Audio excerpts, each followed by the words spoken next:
Hello friends, இன்றைக்கி நம்ம பார்க்க போகிறது MTP act, medical termination of pregnancy act. இது ஃபர்ஸ்ட் எப்போ எஸ்டாப்ளிஷ் பண்ணாங்க அப்படின்னு பார்த்தோன்னா 1971. அதுலேருந்து கண்டினியூஸாக ஃபாலோ பண்ணிகிட்ருக்காங்க. இதில் சேஞ்சஸ் எப்போ கொண்டு வந்தாங்கன்னு பார்த்தோன்னா 2021. அதான் அமெண்ட்மெண்ட் ஆஃப் ஆக்ட் அப்படின்னு சொல்லுவாங்க.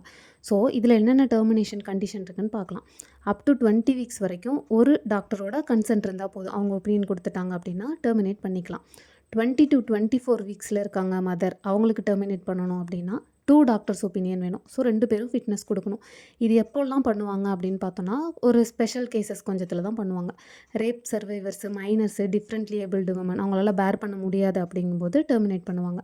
மோர் தென் 24 வீக்ஸில் இருந்தாங்க அப்படின்னா மெடிக்கல் போர்டோட சர்டிஃபிகேஷன் கண்டிப்பாக வேணும், பண்ணிக்கலாம் அப்படின்னு சொல்லிட்டு. இது எதுக்காக பண்ணுவாங்கன்னா, ஃபீட்டல் அனாமல் இருக்குது, பேபி வளர்ந்துச்சுன்னா அம்மாவுக்கு ஏதாவது பிரச்சனை, அவங்க உயிருக்கே பிரச்சனை அப்படிங்கும்போது இந்த 24 வீக்ஸு அதுக்கப்புறமா பண்ணுவாங்க.